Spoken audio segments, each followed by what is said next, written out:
Ah, y hay más gente en esa situación. Bueno, chicos, nosotros tenemos el parcial, ¿qué día? ¿El miércoles? Si no me equivoco es el lunes. El lunes, sí, sí. Al lunes, este lunes.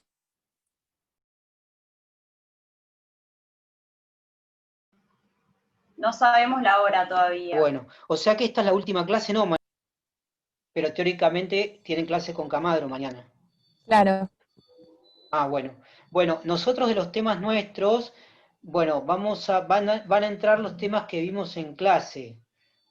Todo lo que tiene que ver con la primera clase introductoria y todas las conceptualizaciones que trabajamos. Y después vamos a ver los hitos históricos con todas sus connotaciones que vimos en las clases subsiguientes. Me refiero a todo el periodo inquisitorial de la historia del derecho penal, incluido centralmente el Maleus Maleficorum. Vamos a estudiar todo lo relacionado con el periodo de la modernidad, desde que va desde de la conquista de América hasta la Revolución Francesa, y a partir de ahí la escuela clásica, todos los postulados de la escuela clásica que los vimos en las dos clases anteriores. Y lo que vamos a ver hoy, ahora en esta clase, que es el último hito histórico, el que vamos a abordar, que va a ser la era del cientificismo, que lo vamos a ver como hito histórico, qué lugar ocupó el sistema penal en ese periodo histórico del cientificismo, y cuáles fueron los principales presupuestos de esa época. Como tres mojones,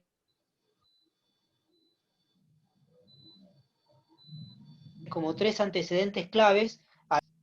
Hay mucho más de historia del derecho penal, ustedes se podrán imaginar, esto ya lo hemos conversado, pero bueno, el tiempo no nos permite abarcar más acontecimientos y más situaciones relacionadas con, históricas relacionadas con el sistema penal. Pero es importante, la agrupación que hicimos nosotros, al menos es la síntesis más abarcativa, porque en definitiva estos tres periodos, de uno u otro modo, van a estar presentes en el derecho penal de hoy.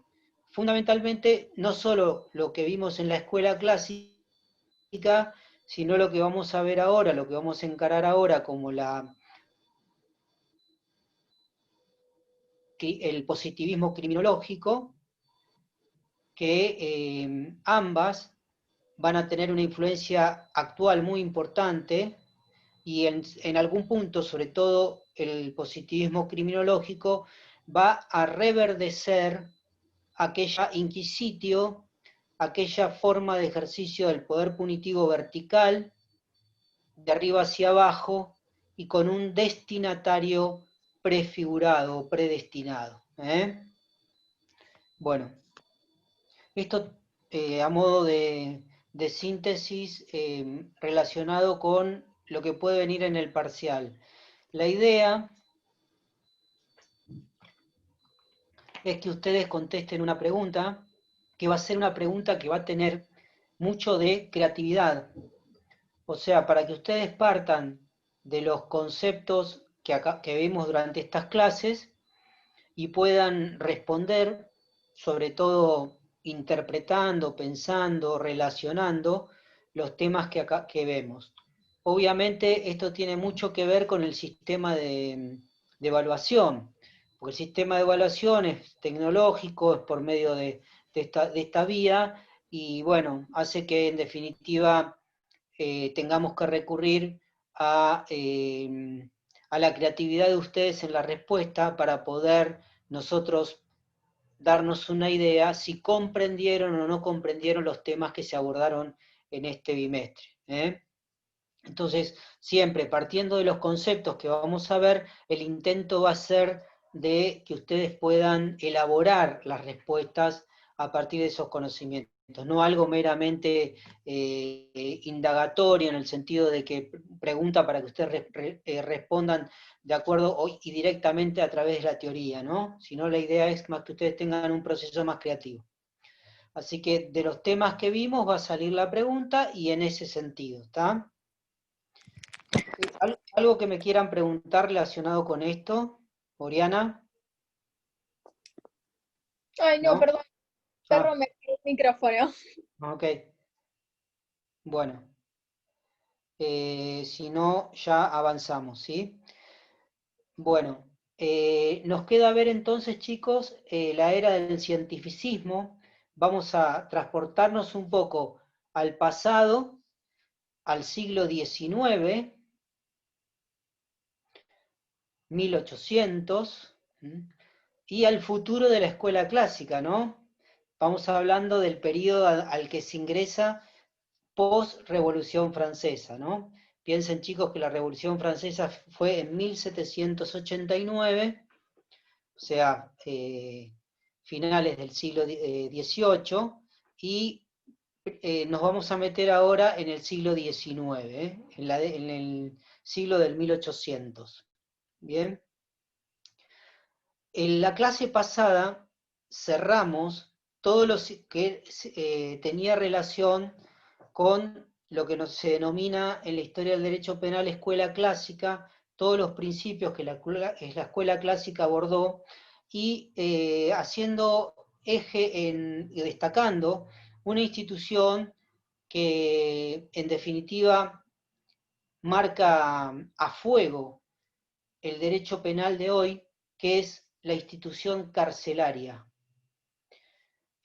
Nosotros habíamos dicho la clase pasada que la cárcel tiene el nacimiento tal cual la conocemos en la actualidad a partir de la escuela clásica y de la Revolución Francesa en términos históricos.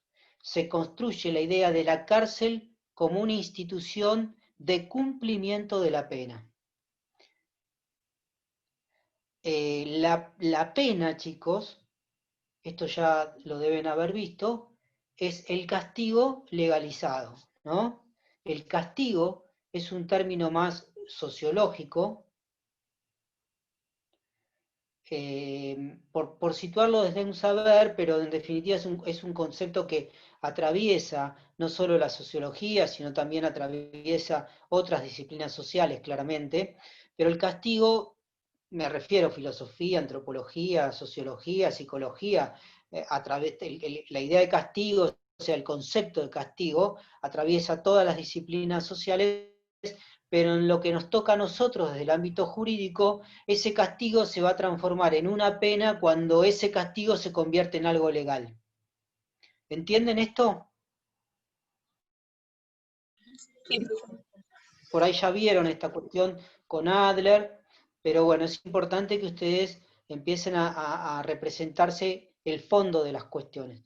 Bueno, entonces, castigo legal va a ser la pena. Cuando ustedes hablen de pena, en el derecho penal, pena, teoría de la pena, están hablando de un castigo legal. ¿Bien? La discusión que ustedes se van a dar, y quiero que nos demos durante todas estas clases, que va a subyacer también a todos estos temas, es la diferencia entre lo legal y lo legítimo. Si yo les digo que la pena es el castigo legalizado, ¿podemos decir entonces es legítimo? ¿O puede ser legal y puede ser no legítimo? ¿Qué les parece? Doctor, buenas tardes. Buenas tardes, Sara. Yo me quedé meditando en esas dos palabras y aunque fuera legal, hay veces que la legitimidad está amparada por la parte legal, porque en la legítima defensa, de ahí deduzco, ¿no? Una conducta en legítima defensa es de una forma asumida y de otra sería un crimen, por ejemplo.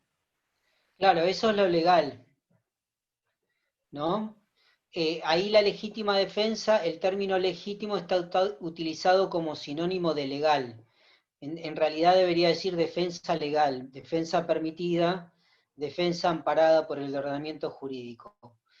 La legitimidad tiene más que ver no con lo estrictamente legal, sino tiene que ver más con lo estrictamente moral, ¿no? Con lo estrictamente ético, con lo estrictamente sumido en una escala de valores determinadas, ¿no?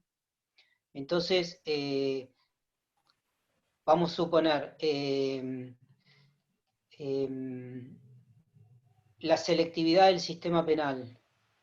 Ustedes saben, si no saben les cuento, que una ínfima, muy ínfima cantidad de delitos se investigan y muy ínfima cantidad de delitos terminan con una condena. El resto de los delitos que se cometen, vamos a decirlo, quedan impunes, sin investigar. ¿Cuántos delitos creen ustedes que se cometen en un día en la ciudad de Mar del Plata? ¿Qué les parece? Tiren un número, a ver.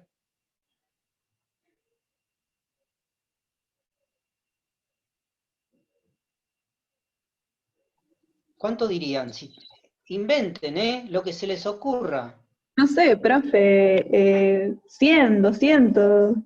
200, ¿quién da más? ¿Quién Yo da más? apunto a más de 1000. ¿Cuánto? Más de 1000. Más de 1000 en un día. Y sí, ¿Quién da más? ¿Quién da más? No sé si a más, pero no se sabe, creo No, ya yo. sé que no se sabe, por supuesto, porque justamente es lo que se llama cifra negra.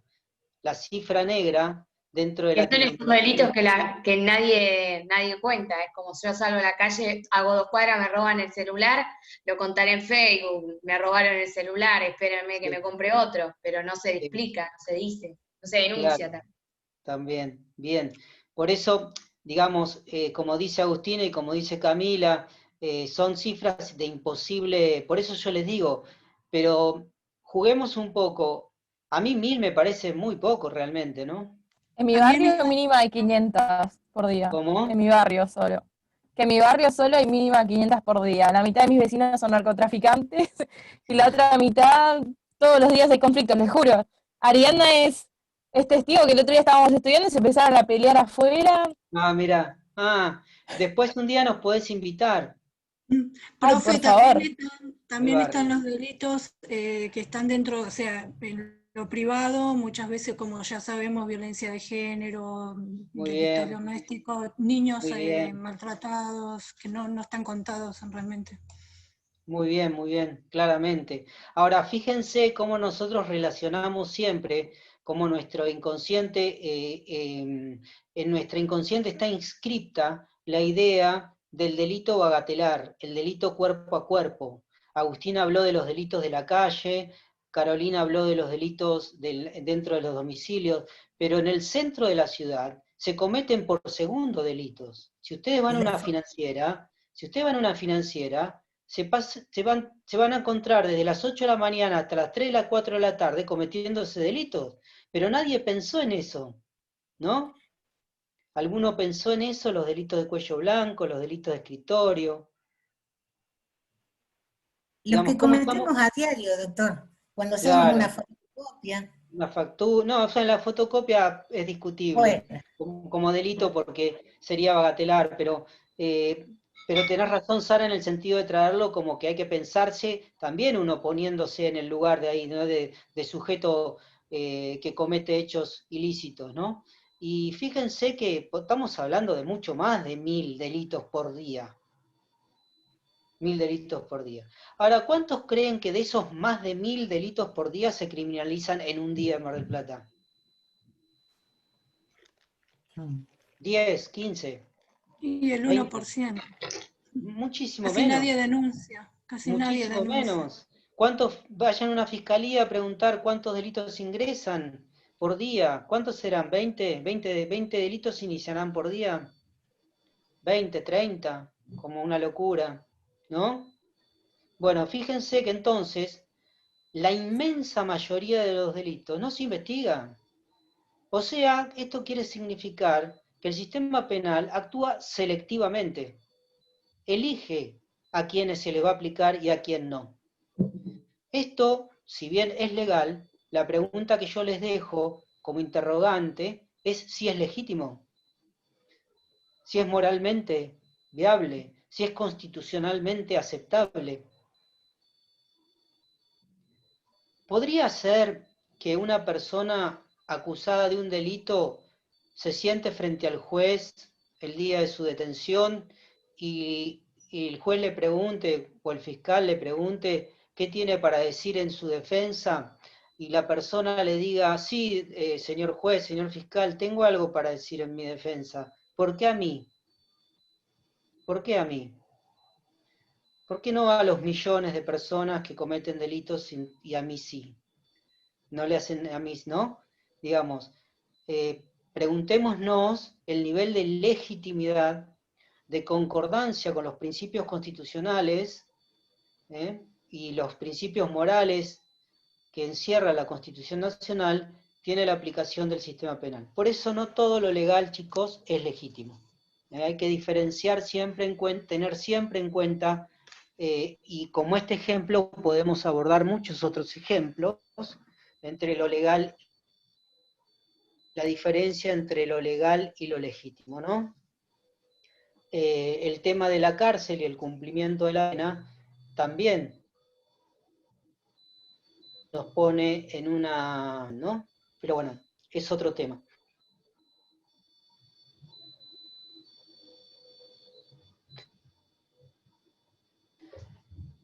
En definitiva, chicos, volviera de principal de aplicación de la pena, o sea, del castigo legal.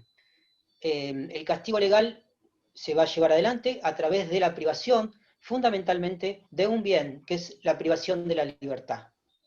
El castigo penal va a ser, en su gran mayoría, cumplido a través de esa privación de la libertad en una institución carcelaria. La institución carcelaria, ustedes ya deben haber visto con el doctor Adler toda esa historia, ¿no? De dónde deriva, esto ya lo vieron, ¿no? Las casas de corrección, las fábricas, ¿no? El tema del trabajo, la relación entre trabajo y tiempo. Digamos, ¿por qué al poder, ¿no? o a la mentalidad de poder, a la gubernamentalidad, a la mentalidad de gobierno, en definitiva, se le ocurre relacionar castigo y tiempo, ¿no? Porque en el medio estaba el trabajo, y el trabajo, como ustedes ya saben, fue el triunfo de la Revolución Francesa, ¿no? La idea del trabajo como eje central de la vida de todas las personas, su existencia vital, ¿no? Atravesada por esta cuestión del trabajo. ¿Se trabaja o no se trabaja? Y hay una línea divisoria que pone lo bueno y lo malo, ¿no? Lo bueno de un lado y lo malo del otro. En definitiva, la cárcel vino a ocupar un lugar central en ese mercado de trabajo. ¿Se acuerdan que vimos la clase pasada? Que ese lugar lo vino a ocupar la clase desocupada, justamente aquellos que estaban por fuera del sistema de inserción social a través de los aparatos de producción, ¿no? ¿Van entendiendo lo que les voy contando? Pues estoy yendo medio rápido, pero bueno, se va comprendiendo, ¿no? Sí. ¿Va bien? Bueno. Entonces, aparece esta idea de la cárcel, como yo les decía, y se empieza a castigar el tiempo y se deja de castigar el cuerpo de los condenados. Se empieza a castigar el tiempo, se empieza a castigar el alma de los condenados y se deja de castigar su cuerpo. Lo de castigar su cuerpo, van a ver que tiene cierta relatividad. también podríamos decir que nunca se dejó de castigar el cuerpo, porque el encierro también implica un castigo en el cuerpo. Pero digamos, lo trascendente de esto, que ya el cuerpo dejó de ser el eje central del castigo, ¿no? Y lo pasó a ser el tiempo, el condenado, la libertad, en definitiva, la posibilidad de disponer de su tiempo, y dejó de ser, y pasó a ser el cuerpo como un adherente, como una cosa concomitante al castigo de la libertad. Con respecto al castigo del cuerpo, tenemos pensado con los profesores traer para que charle con ustedes a una antropóloga de la UBA, de la Universidad de Buenos Aires, que nos va a dar una charla sobre encierro y cuerpo, cuerpo y encierro, para que completar esta idea. Por eso se las quería transmitir en el transcurso de estos meses. Vamos a tener la suerte de tener una charla con ella para que nos hable de este tema, ¿no? Cómo sufren los cuerpos, sobre todo cómo sufren los cuerpos en tiempos de pandemia o de encierro general, ¿no? Digamos, ¿qué nos pasa con el cuerpo y el encierro? Así que es un tema que también quería Profe, un poco ¿cómo es su nombre? presentárselos. ¿Cómo?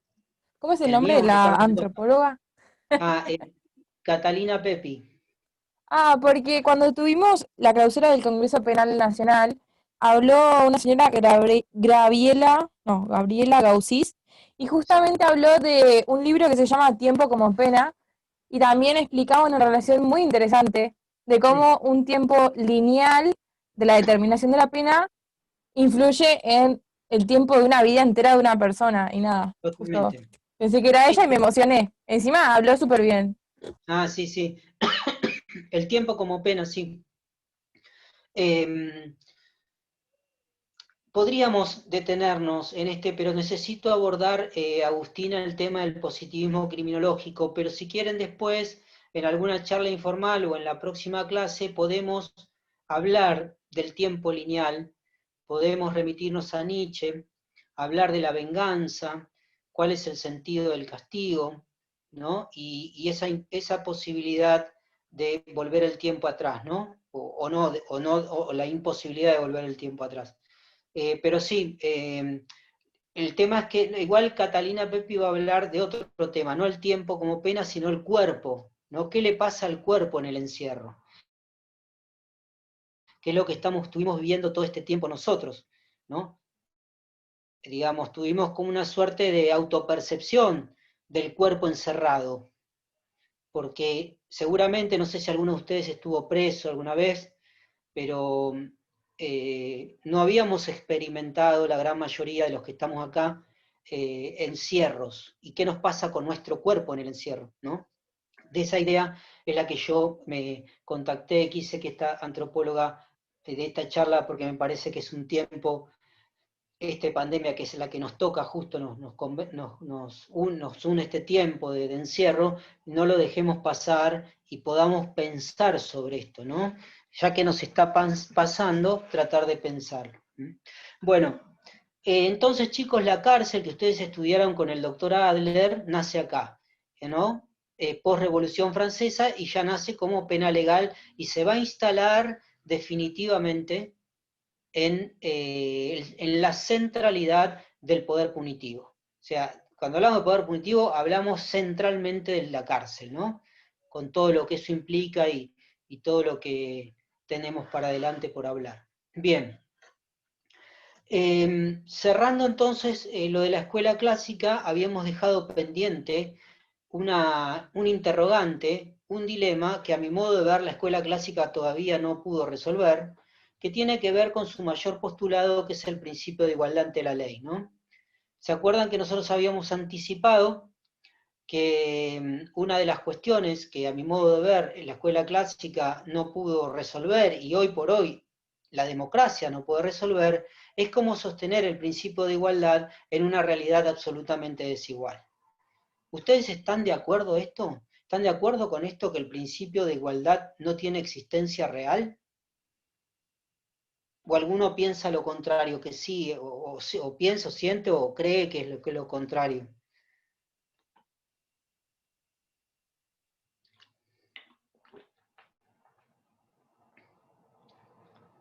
Pareciera ser entonces, chicos, que el principio de igualdad sigue siendo la asignatura pendiente del Estado de Derecho, ¿no?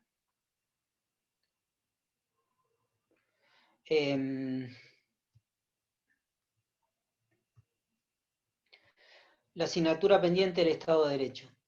Entonces, frente a este dilema que la escuela clásica no pudo resolver, y en definitiva el poder burgués no pudo resolver, porque cada vez había mayor concentración de riqueza en menos manos, ¿no? Y más cantidad de asalariados y pobres, echaron mano de un presupuesto, lo que podemos llamar, a modo de lo que ya estudiamos, una racionalidad, construyeron una racionalidad que resolvía la cuestión de la desigualdad. Algo hablamos la clase pasada. ¿Alguien se acuerda de esto?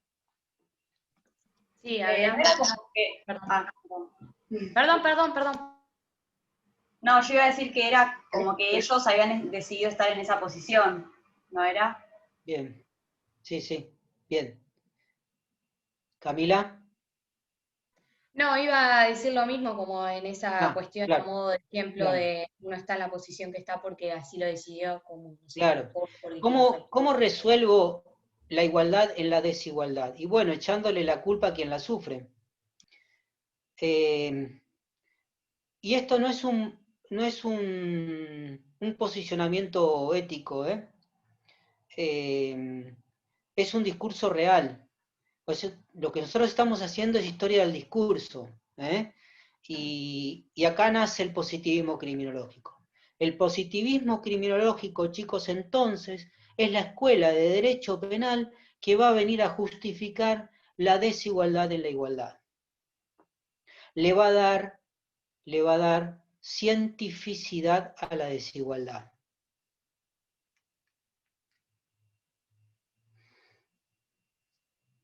¿Vamos bien? Sí. Entonces, va a desarrollar toda una teoría autoproclamada científica. Ahora vamos a ver cómo nosotros le vamos a dar un tiro en el corazón al positivismo criminológico, en eso de la cientificidad, pero disfrazado, autoproclamado científico, van a venir a justificar la desigualdad. Obviamente, chicos, que esto no fue la obra de un par de locos italianos, algunos franceses,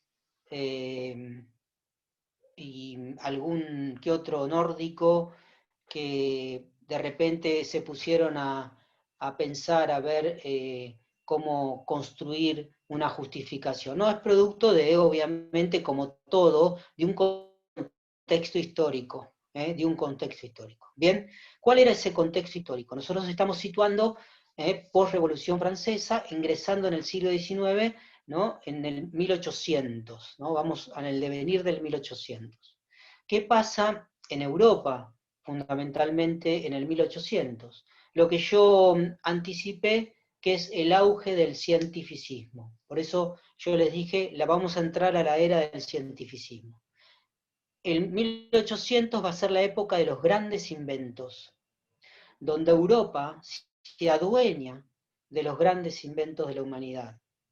Digo se adueña porque en su gran mayoría se los robaron a los chinos.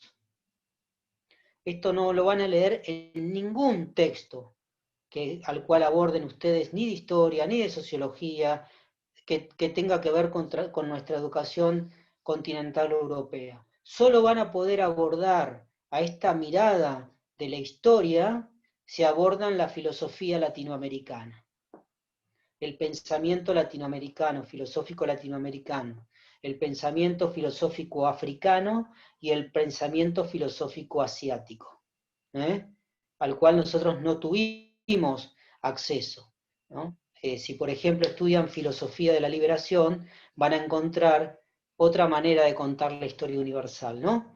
Bueno, Cuando Europa se adueña en su gran mayoría de los inventos chinos, empieza la era del cientificismo. La máquina a vapor, invento chino, afanado por los ingleses. Esto no lo repitan de esta manera, porque yo se los estoy contando como si fuera una mesa de café, pero digamos que me resulta más ameno, más práctico para poder charlar sobre esto, pero digamos, esto del que se lo afanaron, pero no lo repitan en estos términos. Digamos, la revolución industrial inglesa está con el sello chino, digamos, de todas invenciones. Hay toda una postura muy crítica de Leonardo da Vinci, por ejemplo, que se dice el gran inventor italiano de todos los inventos. Algunos dicen, algunos malos intencionados, que da Vinci se afanó todo lo que dice que inventó, ¿no? Bueno, esa es una cuestión que en absoluta disputa, no quiero decir que una cosa sea verdad y la otra no, pero bueno, hay dos versiones de las cosas, digamos, ¿no? Por suerte no hay una sola y universal versión. Pero lo cierto es que acá empiezan los grandes inventos que se los apropia el mundo europeo. El mundo europeo, un mundo absolutamente atrasado en relación a todo el mundo norafricano y asiático, sobre todo asiático. El gran comercio del mundo estaba en el sudeste asiático, no estaba del Mediterráneo para arriba, sino que estaba del Mediterráneo para abajo. Europa era absolutamente atrasada, imagínense que Europa estaba en el pleno feudalismo, ¿no? Mientras que Asia y África nunca tuvieron feudalismo. El feudalismo es una construcción social europea, pero que demuestra su atraso en realidad, no demuestra un progreso. Entonces, Europa, al apropiarse de la inventiva, se apropia empieza a tener centralidad en el mundo. Europa se convierte en centro del mundo en el siglo XIX, chicos. O sea, el auge europeo aparece en este siglo que estamos ingresando nosotros. Antes no era el centro del mundo, antes era el atraso del mundo. Era el atraso del mundo. Las instituciones europeas eran absolutamente, en términos de progreso humano y humanístico, eran mucho más atrasados que lo que fue todo el mundo asiático y el mundo chino, fundamentalmente. Entonces, a partir de apropiarse los inventos, empiezan a surgir, empieza a tomar centralidad Europa y empieza a surgir la influencia de estos inventos en la realidad del mundo. Auges, Profesor, avances muy... Sí, sí, Edith. sí, también se dice que Marco Polo, allá por los años 1200, 1300, por ahí, era el que más o menos, digamos, ingresa a Europa en lo que sería, lo que llamaríamos ahora la globalización, porque él era un viajante, un mercader que se dedicaba al comercio y viajaba por distintas partes del mundo, Asia, África, y traía los grandes descubrimientos de Asia hacia Europa. Muy bien, Edith, muy bien, muy bien. Coincido con vos y te voy a reforzar tu idea en dos líneas para no ocupar toda la clase. Nos vamos mucho por las ramas, culpa mía, obviamente, porque, bueno, es muy difícil abarcar todo en tan poco tiempo, pero también se dice que en esos viajes también viajaron mapas. Mapas, en los viajes que vos señalás, Edith, viajaron mapas, y uno de ellos, un mapa realizado en China, en el siglo XIV, que ya figuraba América. De hecho, muchos dicen que América ya estaba mapeado por los chinos, y en esos viajes los traen a Europa, esos mapas, y América figuraba, lo que estaba América era mal ubicado en el mapa mundi. América estaba ubicada como una península por abajo de China, pero sí la tenían identificada los chinos. ¿Entendés, Edith? Fíjate vos, no solo eso, sino que hablan de un descubrimiento de América, que ya estaba descubierta América. Bueno, pero no nos vayamos tanto. Es muy interesante repensar la historia. Pero bueno, vamos a avanzar sobre esto. Se inventaron, yo les decía, el siglo XIX, en Europa se hicieron grandes descubrimientos en todas las ciencias, en la matemática, en la física, en la astronomía, en la medicina, muchísimo en la medicina, en todas las ciencias hubo avances. Para que ustedes se den una idea, la máquina a vapor, la vacuna, las armas a repetición, la pólvora, obviamente, que ya estaba inventada, pero se empezó a utilizar como ya como medio de armas, ¿no? Como una forma para las armas, digamos, se empezó a utilizar. Bueno, en fin, avances muy importantes en la ciencia. Y esto,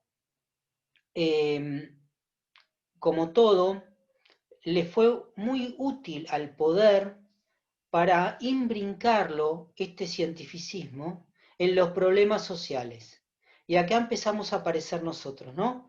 Los juristas y el poder punitivo y el sistema penal.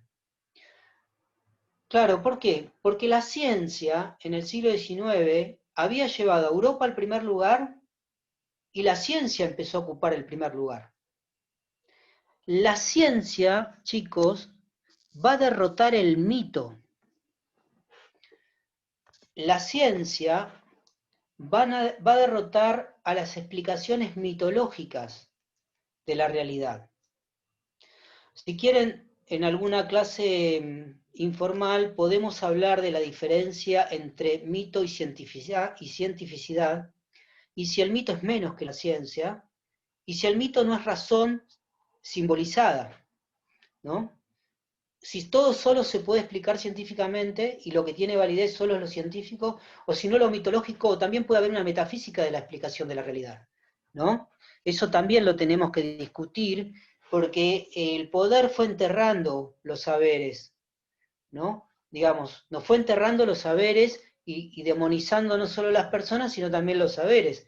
Y uno habla de un mito como algo fantasioso, algo fantasmal, algo que bueno, que es un cuento, que es un ajeno, que es relacionado con el mundo originario, los indígenas, los incultos.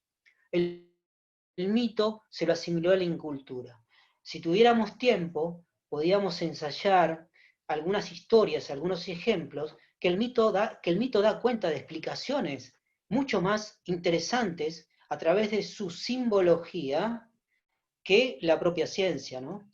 Y en última instancia, si la ciencia también puede llegar a la última explicación de la causalidad del mundo, ¿no? En definitiva, la ciencia explica la realidad, y ahora vamos a ver, cuando veamos el positivismo criminológico, qué cruel puede ser la ciencia, y qué engañosa puede ser la ciencia, y por qué no también atender al mito como una forma de explicar la realidad a través de la razón, ¿no? Porque el mito también es razonamiento, lo que pasa es que se simboliza ese razonamiento. Pero bueno, también son cuestiones que yo se las dejo presentadas para que ustedes abran un poco la cabeza más allá de lo que los libros los intentan enfrascarles, y puedan pensar un poquito más allá de aquellos compartimentos estancos con el cual nos quieren hacer mirar la realidad, ¿no? Nos dicen cómo mirar la realidad y no nos permiten pensar y pensarnos de maneras distintas, ¿no? Mito y cientificidad puede ser un tema interesante para discutir después. Pero bueno, ¿qué pasó? La ciencia derrota al mito en el siglo XIX y viene a explicar todo.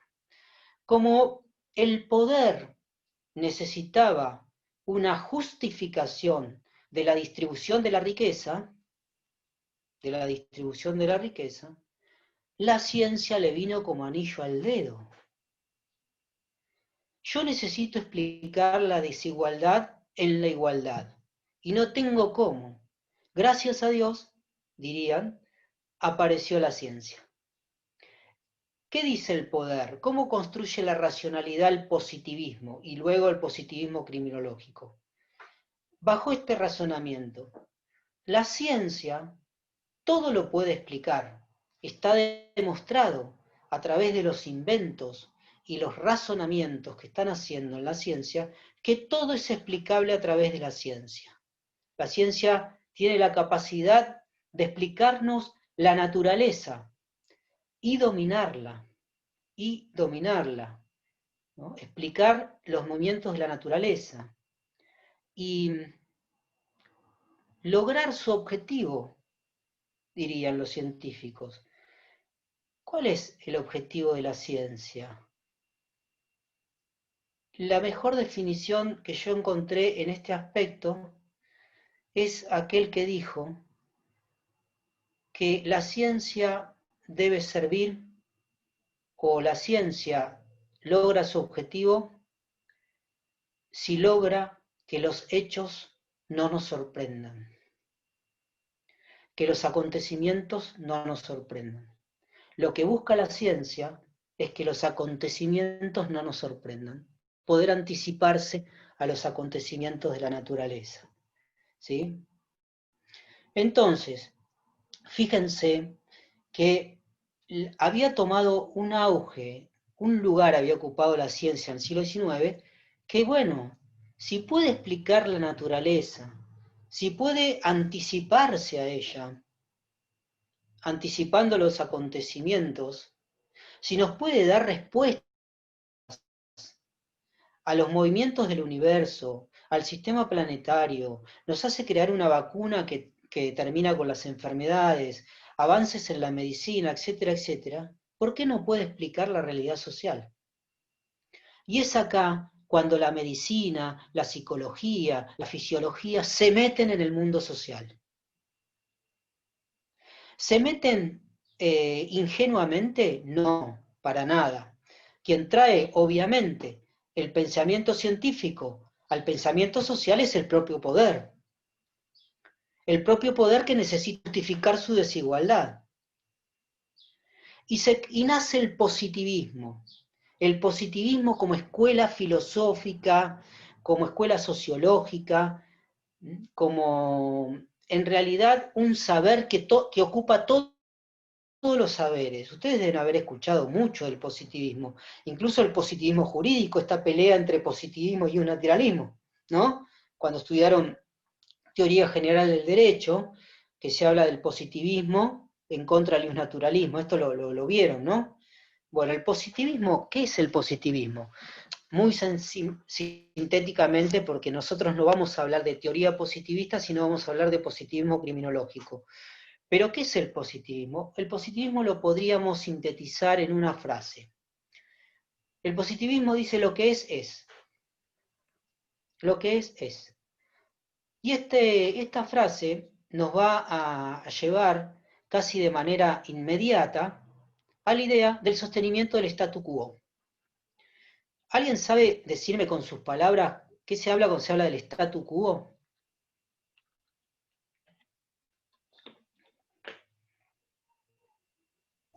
Las cosas como son, como están. Bien, perfecto, Ariadna, perfecto. Lo que no se puede modificar.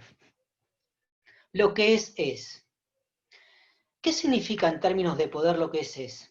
El término de poder, lo que es decir, la historia terminó, la historia ha finalizado. Cuando cae el muro de Berlín y triunfa el neoliberalismo como sistema político, económico y social frente a los otros modelos de Estado, fundamentalmente al Estado socialista, comunista, los filósofos neoliberales salieron a decir la historia terminó. ¿Qué quiere decir esto? Llegó a su fin, la historia llegó a su fin. No va a haber más modificaciones. El positivismo lo que va a buscar es el sostenimiento del statu quo. La historia terminó, ¿no? Y va a buscar una justificación a lo que es.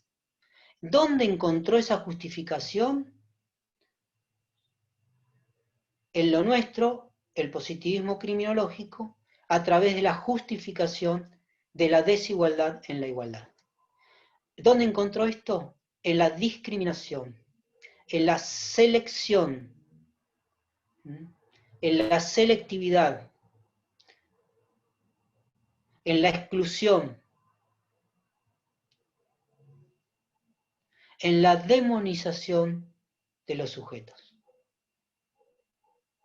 Vos sos así porque vos quisiste ser así. Vos sos así porque te tocó ser así. Vos sos así porque la naturaleza te destinó a eso. Y esto lo vamos a explicar científicamente, dicen los positivistas. En el fondo, chicos, lo que están haciendo es justificando una distribución de la riqueza. En lo que se trata, en definitiva, siempre es en la distribución de la riqueza, en el mundo continental europeo. Entonces, en definitiva, lo que se trata es una justificación científica de la desigualdad. Esa es la manera, al menos, en que interpreto humildemente al positivismo. Habrá otras formas que lo relacionarán con el progreso. Ahora vamos a hablar de algo de esto, ¿no? ¿Ustedes escucharon hablar alguna vez de la generación del 80 en Argentina? La generación del 80, ¿alguien escuchó hablar? Sí, El progreso, ¿sí, Sara? y en derecho penal, al principio, cuando ingresamos, lo vimos. Eran los grandes pensadores. Sí, lo de grandes pensadores lo podemos discutir. La generación del 80 es una generación que signó la Argentina con la idea esta de progreso, ¿no? Progreso en contra del atraso. Todos los gobiernos que vinieron desde Roca en adelante, ¿no?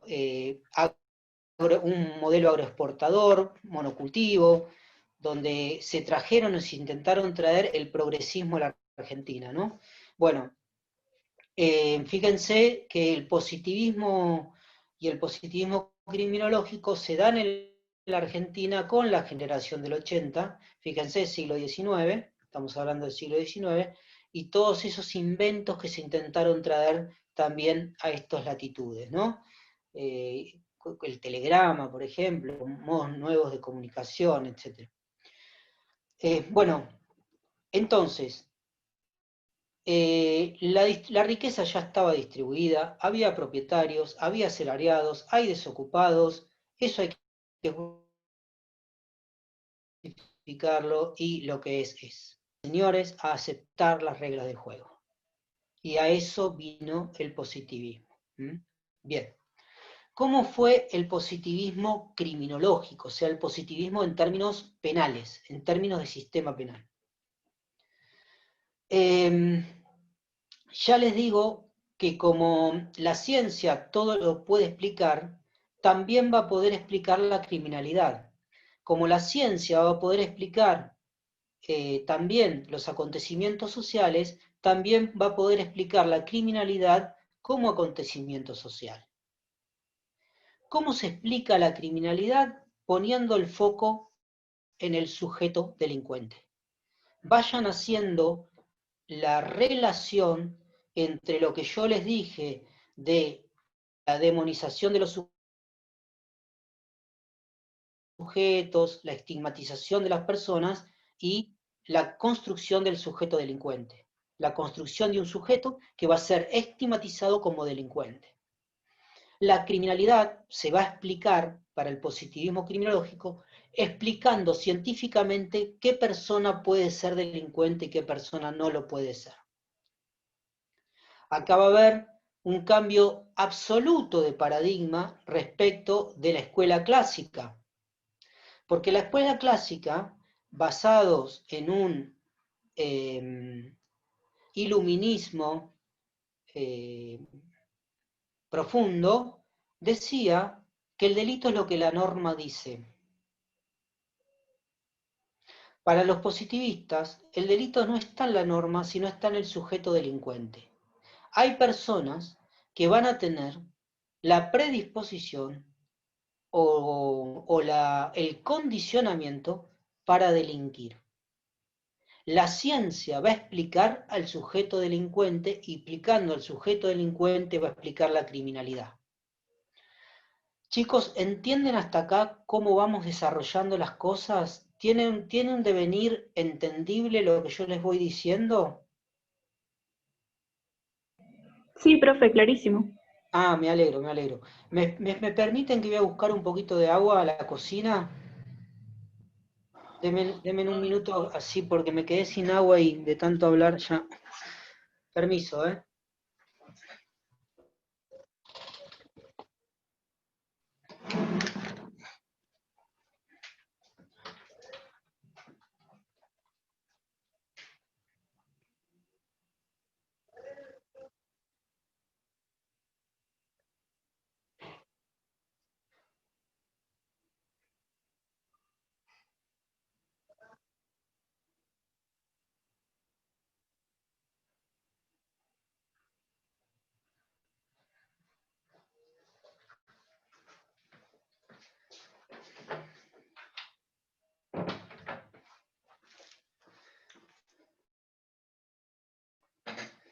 Bueno, estoy, gracias.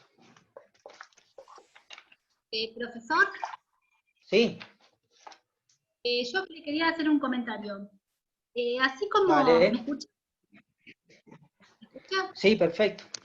Sí, no, perfecto. así como la cárcel, digamos, que fue así como superadora, digamos, de lo que era el castigo físico, lo que fue la Inquisición, la muerte, digamos, así como digo que fue un poco superadora con todo lo que implica la cárcel, digamos, privar a la persona de su tiempo, de su vida, viene a ser un poco superadora de lo que fue, digamos, bueno, esto, lo de la muerte, algo así como fue en su momento, que yo me quedé horrorizada cuando me lo dijeron, como fue, digamos, la esclavitud fue un poco superadora del canibalismo. Y digo, quién sabe que cuando lo escuché yo me quedé helada, pero bueno, así lo dijeron en derecho político y yo me quedé como, bueno. Y digo, quién sabe más adelante, no ahora, pero en cuestión de tiempo, como la historia es cíclica, tal vez más adelante evolucionemos y la cárcel no exista más tampoco, digo, ¿no? Capaz que, como es cíclico todo, capaz Sí, que más sí. adelante, en años, no exista más la cárcel tampoco, y sea una evolución, digamos, bueno, antes existía la cárcel, ahora ya no, no sé, Sí, sí. digo. Eso. Sí, no, Alcira, me parece interesantísimo el tema que traes, me parece, yo me quedaría hablando de eso ahora. Lo que pasa que, bueno, yo le pondría a lo que vos planteás, obviamente que vos lo hacés, un signo de pregunta y es un tema al que me dedicaría a estudiar, digamos, ¿no? Esto tiene que ver también, Alcira, me hiciste acordar esta idea de que nosotros planteamos al principio del cuatrimestre, es decir, no vamos a tener nada por sentado, o sea, espíritu crítico. La esclavitud es la evolución del canibalismo, ponele. Yo le pondría un signo de pregunta. Que la cárcel es superadora de la Edad Media, también le pondría un gran signo de pregunta, ¿no? Digamos, o la cárcel no es la muerte por goteo, ¿no? Digamos, Bueno, qué sé pero yo. al menos, digamos, no se les quita la vida, o sea, no es la ley del talión, no es ojo por ojo, diente por diente, pero bueno, no se los mata, bueno, de castigo. No sé, Alcira, no sé. ¿Querés que te Sería muestre un como video? bastante criticable, porque nos quedaríamos en ese sentido de que, bueno, siempre se puede estar peor. Entonces, No, pero No, Alcira apunta a otra cosa igual, que a mí me parece. claro, no, yo apunto a que, a ver, a lo mejor estamos en una época, como lo estamos transitando, a lo mejor en 100 años, no lo vamos a ver, pero digo, estamos transitando una época en que, bueno, tal vez estamos en una transición, que estamos viviendo la cárcel, tal vez es una instancia que después se va a superar, digo. Sí, la Alcira, pregunta es, ¿realmente evolucionamos? Esa sería, digamos, la pregunta, ¿realmente vamos evolucionando? ¿A qué llamamos evolución nosotros? Claro, ese es el interrogante, Alcira, que yo te planteo que podemos trabajar ese interrogante, ¿no? Yo a Camila le respondía lo siguiente. Si fuera Walter Benjamin, le diría, yo miro atrás y lo único que encuentro son ruinas, ¿no? Digamos, la historia es la historia de la ruina de la humanidad. O sea, no hay progreso, ¿no? No hay progreso. Si fuera Hegel, diría, bueno, la historia es dialéctica, ¿no? Donde a una determinada tesis se le pone una antítesis, a esa antítesis una síntesis, ¿no? Y la historia va, en cierta manera, avanzando en su devenir en esa dialéctica, ¿no? Que deviene de la dialéctica del amo y el esclavo. Está todo abierto, Alcira. De acuerdo, yo a Camila la paro con Walter Benjamin, ¿no? Camila evidentemente leyó a Benjamin porque dijo, yo evolucionamos, dice, Benjamin diría eso, ¿no? Yo miro para atrás y lo único que encuentro son ruinas, ¿no? Y bueno, hay otros que dicen que la historia camina hacia el progreso. Bueno, es una discusión muy interesante, Alcira, muy, muy interesante, y yo no me pararía en términos de progreso o no progreso, sino yo me pararía, Alcira, para encarar este tema. ¿Te me fuiste? ¿Dónde estás? Ah, perdón. Si no, yo trataría de dar vuelta la página y decir, estamos siendo más humanos o menos humanos, ¿no? Yo me correría de esa visión economicista de la historia, no por ingenuidad, y no porque no haya que atenderse, sino buscaría en términos, si quisiera relacionar el progreso con algo, lo relacionaría con un devenir, una existencia más humana y una existencia menos humana, ¿no? Yo buscaría por ese lado, al menos el derecho como herramienta de transformación social tiene que apuntar a ese problema, ¿no? A lo humano o lo no humano, lo más humano o lo menos humano, más para el hombre, menos para el hombre, ¿no? Profe, Sí. Yo una de las cosas que pienso que si la sociedad está de acuerdo en bajar la edad de imputabilidad a los menores, entonces tan avanzando no estamos, me parece que vamos para atrás, es una de las cosas que me planteo a veces. Yo lo que creo, Carolina, en términos de lo que vos planteás, que comparto, es cada situación que ustedes vivencien, cada norma que quieran sacar, cada análisis jurídico, como juristas que son, ¿no? Que quieran hacer de algo, yo creo que tamizarlo en términos de humanidad o no humanidad. La edad de la imputabilidad nos lleva a un lugar más de mayor humanidad o de menos humanidad, ¿no? No de justicia o injusticia, de bien y del mal, ¿no? Porque el bien y el mal, ¿quién lo define? Sí. Camila, sí, perdón. No, que venía como, digamos, charlándolo en la misma línea, que sería algo así como preguntar en esta situación de progreso. ¿Progreso Sí. para quiénes? ¿No? Digamos, cuando uno dice, bueno, esto nos conviene porque ¿a quién le conviene? ¿A qué parte? ¿A qué sector social, si se quiere? ¿Quiénes son esos a los que les conviene, ¿no? Podría dar eternos ejemplos, pero tal vez apunta también un poco por ahí. Yo siempre hablo de construir de lo colectivo, pero cuando hablo de construir de lo colectivo, hablo de las minorías. Entonces también hay que saber, digamos, de qué discurso hablamos y de qué línea apuntamos, ¿no? Porque capaz que las palabras engloban un todo y no son un todo. Es el discurso que engloban un todo, pero no son. Perfecto, sí, sí, sí. Alcira, nos has hecho pensar a todos, ¿eh? Nos cambiaste el eje, nos sacaste de...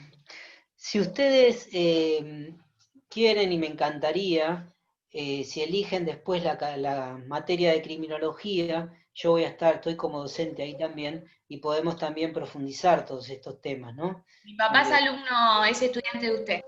Ah, qué bueno, qué bueno. Bueno, Bueno, Me dijo pero... que le dijo que deje de fumar. ¿Ah, sí? Pablo Benavides, porque fuma un montón. Ah, sí, mira, bueno, mandale un saludo. ¿Eh? Sí, le mando. Bueno, volvemos entonces. Gracias, Alcira. Vamos rapidito con el positivismo, porque si no nos quedamos muy cortos con la temática. Bueno, ¿cómo explica la delincuencia? Dicen, el positivismo criminológico dice, el delincuente es un ser anormal. Y esto lo vamos a explicar científicamente y le vamos a dar una explicación universal. ¿Qué quiere decir universal? Para todos los casos de los delincuentes. Vamos a explicar la delincuencia de manera universal.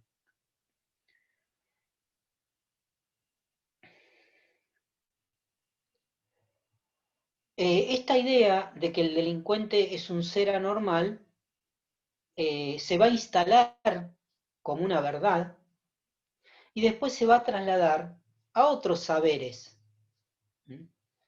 de la realidad, incluso hasta el arte va a estar reflejado esta cuestión, ¿no? La relación entre anormalidad y delincuencia, ¿no? Bueno, es así entonces, como yo les decía, la medicina, la fisiología, la psiquiatría empezaron a explicar la delincuencia. La ciencia se metió en el derecho y nunca más se fue. Nunca más se fue. Hoy por hoy, que deben haber estudiado con el doctor Adler, por ejemplo, los informes criminológicos que determina el servicio penitenciario para decidir si una persona obtiene o no obtiene la libertad, ¿no? Ahí pasa por la mano de médicos, psiquiatras, psicólogos, asistentes sociales, etc. ¿Bien? Bueno, entonces, el delincuente es un ser anormal, es comparable a una persona insana, es un enfermo, en términos médicos,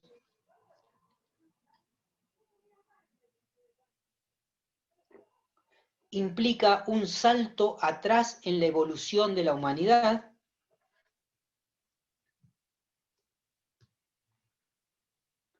y se va a identificar al delincuente en primer lugar por sus condiciones físicas. La escuela italiana, que fue pionera en el positivismo criminológico, de la mano de Cesare Lombroso, un criminólogo, algunos dicen que fue el primer criminólogo, Cesare Lombroso, va a explicar la delincuencia a través de las características físicas del delincuente.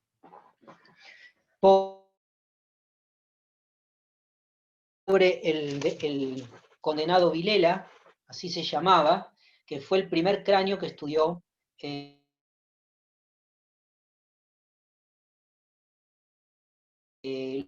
Lombroso para sostener su... Bien, obviamente que este monocausalismo, me refiero a las Profe, se cortó lo que dijo recién, no sé si físicas. a mí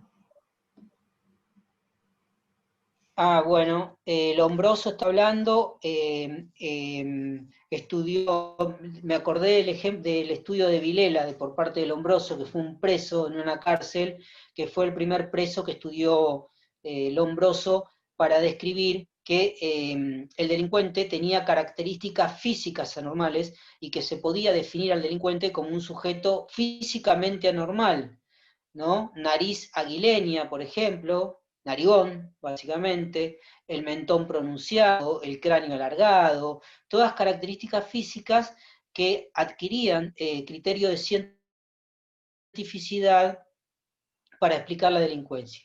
Claramente este monocausalismo, le decía, o sea, explicar al delincuente físicamente no acababa ni loco en explicar la criminalidad. Entonces empezaron a aparecer dentro del positivismo criminológico otras explicaciones de las causas del delito. Se trasladaron al medio ambiente, a las condiciones sociales y económicas de los sujetos, a sus características personales, características de personalidad, por ejemplo, alcohólicos, vagabundos, ¿no? Pobres, la raza también explicaba la delincuencia, por ejemplo, la raza negra, la raza negra tenía tendencias a la delincuencia.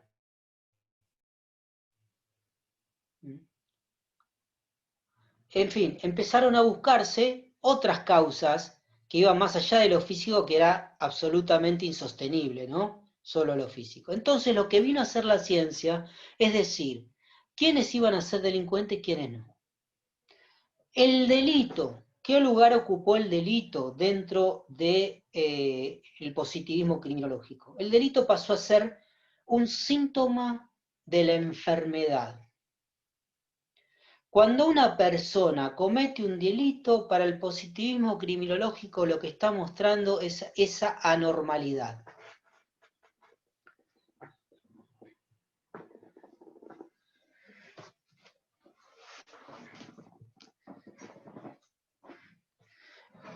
Entonces llegó a pensar, de hecho hubo proyectos de ley para estar en un estado delictivo, un estado delincuencial sin delito.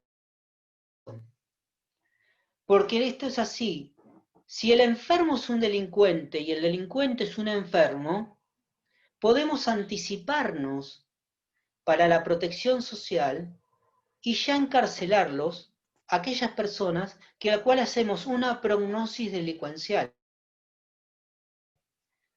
Entonces nace el estado punitivo sin delito. Se va a aplicar la ley penal de manera anticipada, ya sea a través de la cárcel, ya sea a través de los manicomios, las instituciones totales, las instituciones de encierro.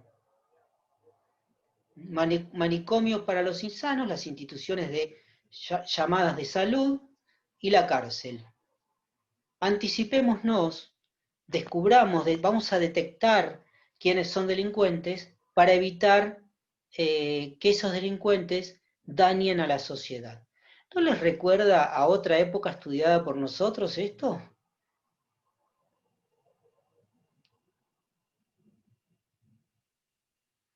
¿A quién se detectaba como delincuente en la antigüedad? ¿Puede ser a las mujeres, profe, cuando habló de la Inquisición? Perfecto, Constanza, perfecto. ¿Vieron cómo reverdece esta idea demonizante del otro? La idea de demonización del otro. Cómo reverdece, ¿no? Cómo el poder vuelve sobre sus pasos a justificar en la estigmatización del otro el peligro, ¿no? El peligro social. Entonces, el delincuente, chicos, es un insano, es un enfermo, que es un enfermo, aquellos que viven, que tienen algunas debilidades personales, como el alcoholismo, la drogadicción, aquellos que tienen, que son enfermos mentales, también son delincuentes. Acá se unió la enfermedad mental con la delincuencia, y todo esto va a estar explicado científicamente. Y como está explicado científicamente, no se puede discutir. ¿Se entienden la trascendencia que toma la ciencia en la vida de la humanidad?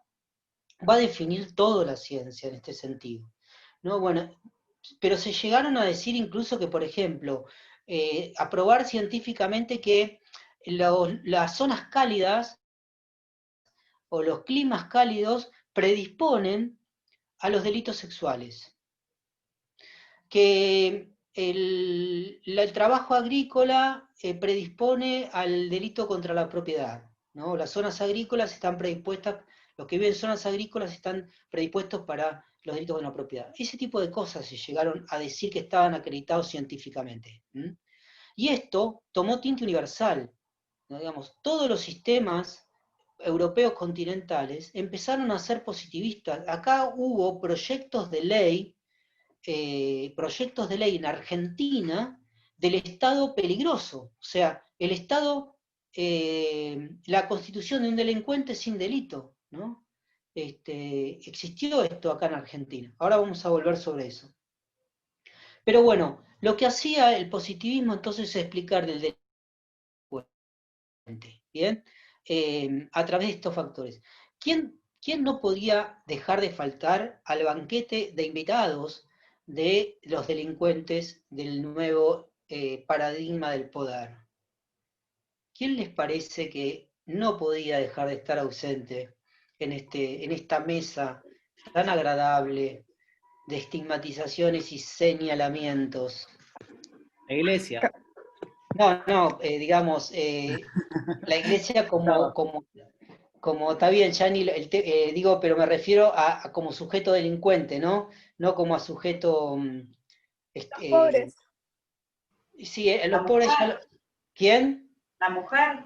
La mujer, muy bien, Paloma. La mujer, otra de las invitadas al banquete de delincuentes principal. ¿Y quién era la principal delincuente para el positivismo dentro de las mujeres? La prostituta. La prostituta. El paradigma de la delincuencia. Hoy se está discutiendo la cuestión de la reglamentación de la prostitución, una discusión muy difícil, pero que nos debemos dar, ¿no? Digamos, es necesario darla y con mucha seriedad, con mucha seriedad. Y depende de dónde nos paremos frente a esa discusión, vamos a sacar cosas muy humanas o poco humanas, ¿no? Pero bueno, es otro tema, no me quiero meter. Pero bueno, la mujer delincuente por excelencia era la prostituta. Digamos, la prostituta era un ser amoral, sucio,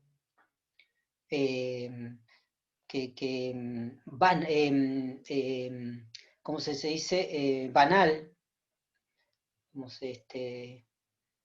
y que era la peor imagen de la mujer, ¿no? Digamos, la prostitución a lo mejor. Pero para los positivistas, sin embargo, cumplía con un fin social. Esto está escrito, chicos. Yo no lo estoy inventando. Está escrito. Esto se escribió. La mujer cumplía un fin social, la prostituta cumplía un fin social, que era evacuar las ansiedades y las necesidades de los hombres. Entonces, en algún punto la prostituta cumplía un fin social. Vean cómo justifican la actitud machista y cómo atacan y construyen una actitud demoníaca respecto de quién les sirve, ¿no? Esta lógica siempre del poder, ¿no? De demonización del otro, de la alteridad, la otredad, siempre puesta ahí enfrente. Pero bueno, esto, ¿y saben quién lo escribió a esto? Una mujer. Una mujer. La hija del Lombroso. La hija del Lombroso se dedicó a estudiar. La Eso mujer de... dolió. ¿Cómo? ¿Sandra? Dolió, digo, que sea una mujer justamente la que escriba eso. Claro. Una mujer, la hija del Lombroso, se dedicó y escribió un libro, La mujer delincuente, mientras que el padre escribía El hombre delincuente, ¿no? Digamos, una familia hermosa.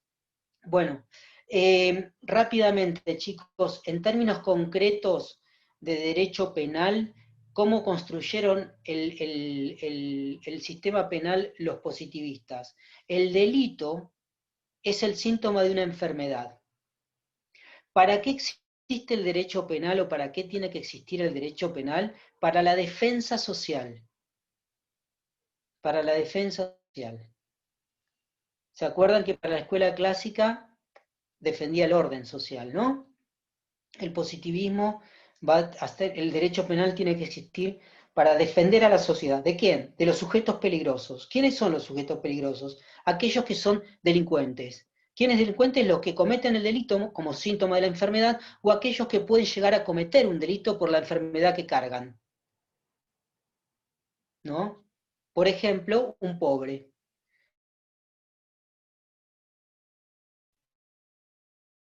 O un vagabundo. Se creó el código, por ejemplo, el código municipal, los delitos del vagabundo. Y la ley seca, ¿no? Digamos, ¿cómo? La ley seca que le llamaban. No, la ley seca. No, la ley seca apuntaba a otra cuestión, ¿eh? La ley seca tiene que ver con una cuestión de la venta de alcohol y el tráfico de alcohol en Estados Unidos. Pero esto es la ley del vago o maleante, se llama así, ley de vagos o maleantes. O sea, el vago era delincuente. Fíjense, vago y trabajo, ¿no? Relacionen desocupado, trabajo y vago, ¿no? Cómo se estigmatiza a quien queda afuera del sistema económico y social imperante, ¿está? Bueno, entonces, va a haber una clasificación de delitos, delincuentes, perdón, no delitos sino delincuentes, entre corregibles e incorregibles. Para los incorregibles va a estar la pena de muerte o la incapacitación. La alienación, la exclusión. Piensen en la prevención especial negativa. Hay que sacarlo de circulación. O muerte. Y para los corregibles, ¿qué van a hacer? La prevención especial positiva. Lo tratamental. Lo que hoy impera como fin de la pena. La resocialización, la reinserción, ¿no? Van a ser acá. A través de la ideología del tratamiento. Hay que tratar al enfermo para curarlo, ¿no? Hay que curarlo de esa enfermedad. Y el delito es un síntoma de esa enfermedad. Entonces, para los positivistas, el delito va a ser una conducta típica, antijurídica y cometida por un sujeto peligroso. Para los clásicos, vieron, chicos, que el delito es una conducta típica, antijurídica y culpable. Porque van al libre albedrío, la autonomía de las personas. Para el positivismo,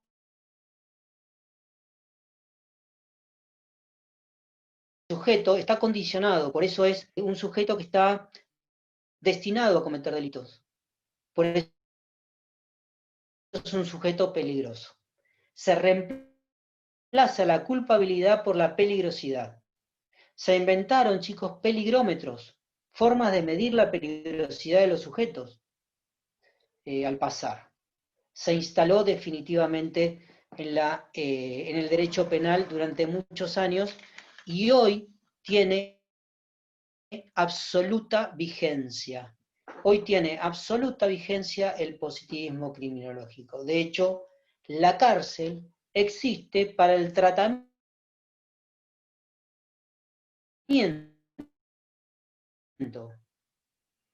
modifica y destinada hacia el progreso del tratamiento, ¿no? Es un sistema,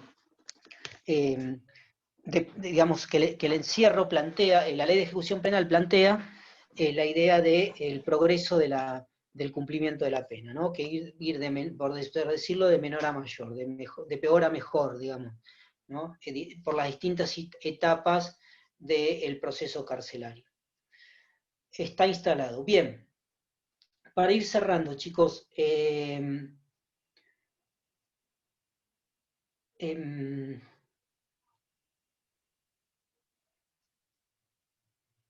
¿cuál fue la trampa del positivismo criminológico? La trampa estuvo dada en su misma fundamentación o justificación. Una trampa muy perversa, pero de tan perversa, muy fácil de detectar. De hecho, la trampa del positivismo criminológico se detectó a muy poco de andar. Lo que pasa que solo la ideología del poder la sostenía. Hoy, todavía la ideología del poder sostiene al positivismo criminológico. Cada vez que un medio de comunicación, un miembro o directivo de las instituciones de nuestro país, de donde sea, señala a alguien como delincuente, ¿no? Donde señala al otro como delincuente. Ahí está el positivismo criminológico instalado, ¿no? ahí donde la sociedad, donde la cultura tiene la percepción de esto, ¿no? De que son sujetos peligrosos, que el otro es un sujeto peligroso, ahí está el positivismo criminológico metido. Pero ¿cuál fue la trampa perversa? Para estudiar científicamente al delincuente, los positivistas estudiaban a las personas dentro de la cárcel. Claro, ¿cuándo algo se convierte en científico? Algo se convierte en científico cuando es experimentalmente comprobable. Si yo tiro, por ejemplo, este lápiz al piso, perdón, si yo suelto este lápiz, el 100% de las veces que lo suelto va a caer al piso, ¿sí? Va a caer al piso. Todas las veces que lo suelte, cae al piso. ¿Por qué? Porque esto es experimentalmente comprobable bajo qué teoría o qué ley. ¿Qué ley explica la caída de los objetos? De gravedad. Bien, la ley de gravedad. ¿Qué me dice la ley de gravedad? Que yo el 100% de las veces que suelte un lápiz va a caer. Entonces, la ley de gravedad está científicamente comprobada. Ahora, ¿cómo hago para explicar que el pobre, que el físicamente distinto, que el enfermo mental, el que es loco, el que es epiléptico, es delincuente? Tengo que comprobar que en el 100% de las veces sucede, ¿sí? Claro, entonces, ¿qué hacían los popes del positivismo? Iban y estudiaban los delincuentes en la cárcel y le daba el 100%. ¿Pero por qué les daba el 100%? Porque el poder de policía iba a buscar lo que ellos querían que traigan. ¿Se entiende esto? La trampa con la cual explicaban y sostenían la relación entre causa y efecto, entre causa y delito. Yo quiero que los locos sean delincuentes, voy a la policía y digo, tráeme todos los locos que haya suelto, tráemelos, yo estudio que están presos porque cometieron un delito, porque voy a buscar los locos, me los traes y los estudio y me va a dar el 100%, ¿no? Tan banal, tan básico fue el razonamiento del positivismo criminológico que apenas nació ya no se podía sostener bajo ningún punto de vista. ¿Por qué se sostuvo? Se sostuvo ideológicamente. Y el positivismo en general fundamentó la apropiación del poder y el sostenimiento del poder de la clase burguesa, aún bajo la existencia del principio de igualdad. O sea, no me importa si yo puedo demostrar o no puedo demostrar. Lo que es. El positivismo dice lo que es. Discursivamente es así. Si yo instalo una verdad, esa verdad la repito y esa verdad se convierte, se instala como verdad. Lo que es. El indio y el gaucho son sujetos delincuentes, porque son sucios, porque están todo el día, son incultos, están todo el día a caballo, matando animales, etcétera, etcétera, etcétera. Viven de como viven. Son delincuentes. Y son así, y eso es discursivo y se instala como una verdad, ¿no? Digamos, se instala que es así y eso responde a esa idea. Bien, entonces se instala como discurso y prevalece en la cultura como una verdad. Eso es, en definitiva, lo que busca, o lo que buscó y busca el positivismo criminológico. Sostenerse en el poder discursivamente, justificarse en el poder, discriminando a aquel que no va a alcanzar a incorporarse dentro del sistema que el mismo poder trata de imponer, ¿no? Aquel que queda afuera, yo lo voy a demonizar, le voy a achacar todas las males sociales y todas las cargas sociales. En la historia de nuestro país, eso le pasó, como decíamos, al indio, al gaucho, al anarquista, al inmigrante, al disidente político, y ahora le pasa al joven pobre de barrios marginales. Fíjense, nosotros cuando empezamos a dar ejemplos, hablábamos de la delincuencia callejera. Está inscripto en nosotros que el delincuente es el joven pobre de barrios marginales.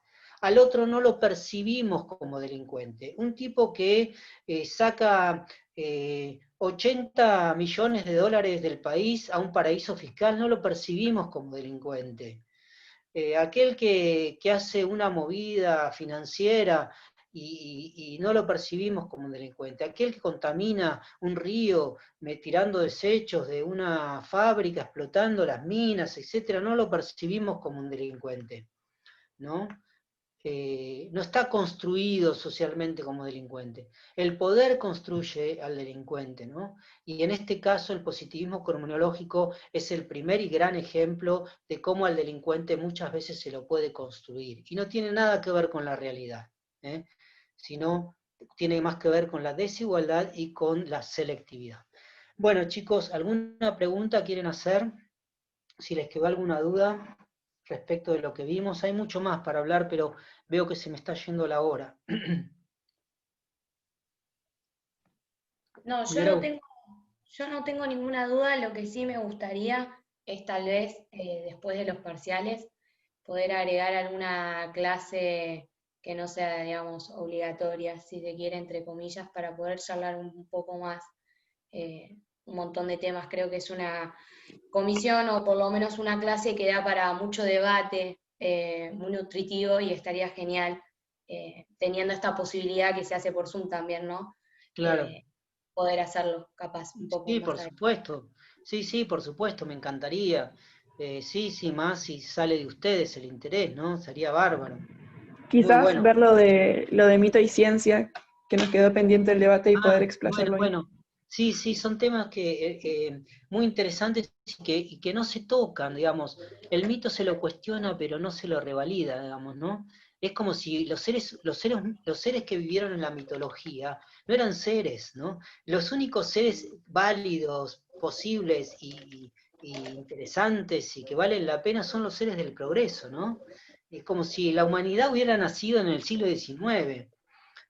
Y no tuviera 10.000 millones de años sobre la Tierra, ¿no? Es interesante, y es interesante vernos a nosotros mismos, cómo construyen nuestra propia existencia, ¿no? Está bien, está buenísimo, me encanta, chicos, que tengan ese interés.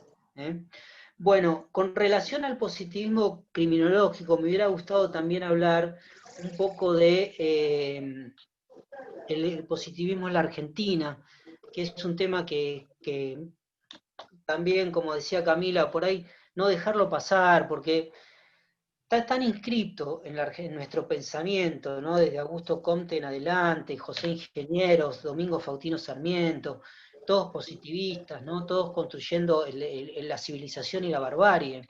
Digamos, ¿quiénes somos los civilizados para Sarmiento y quiénes constituyeron la barbarie? Y cómo se justificó la apropiación de territorios en función de ese positivismo criminológico, porque lo que llevó adelante, por ejemplo, la conquista del desierto, fue la doctrina positivista.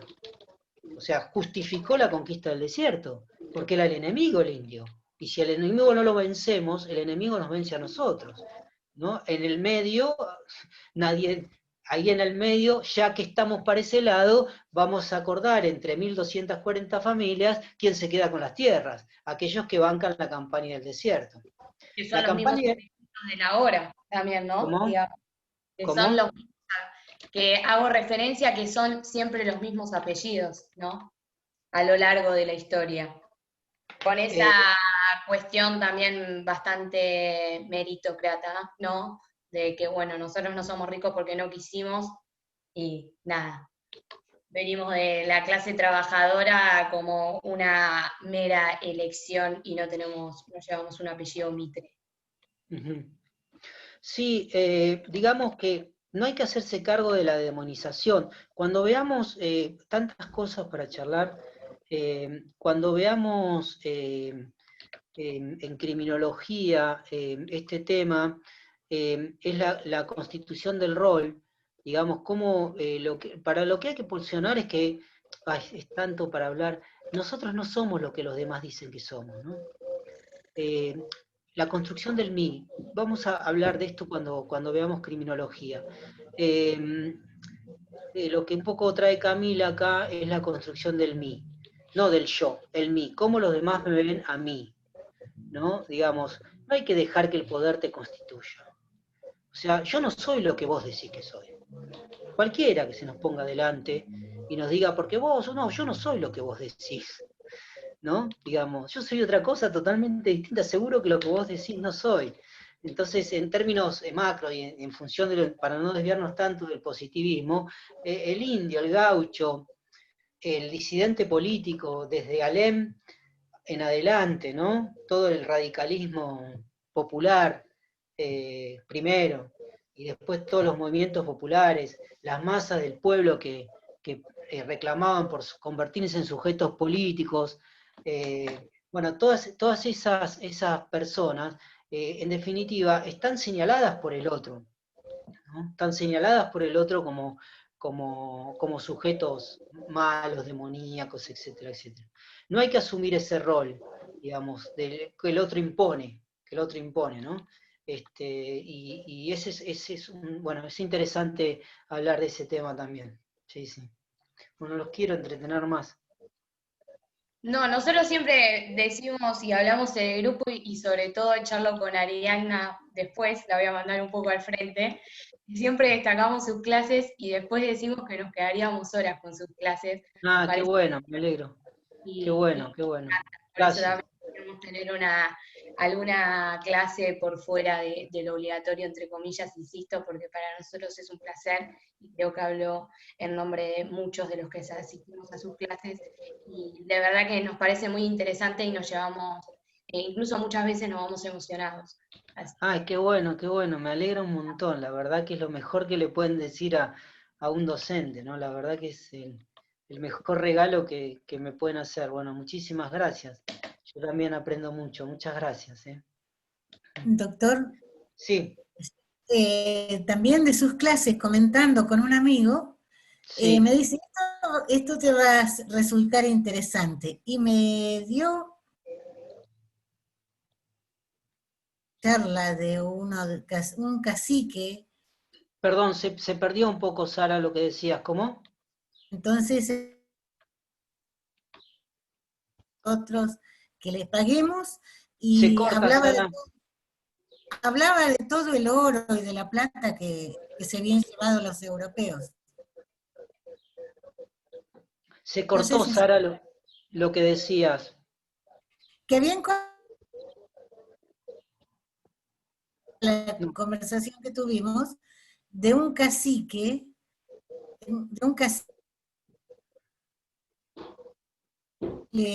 que fue invitado a Europa, y ahí él les decía, ustedes nos quieren cobrar a nosotros, y cuánto nos robaron, y era la clase que usted dio. Mira, qué bueno, sí. Digo, las clases. Sí. Bueno, me alegro. Bueno, chicos, no los entretengo más. Entonces, el lunes tenemos el parcial, ¿no? Sí. Bueno, así que, bueno, lean y estudien los temas que hemos visto en clase, que desde ahí va a salir alguna pregunta como para elaborar. Bueno, ¿alguna cuestión más?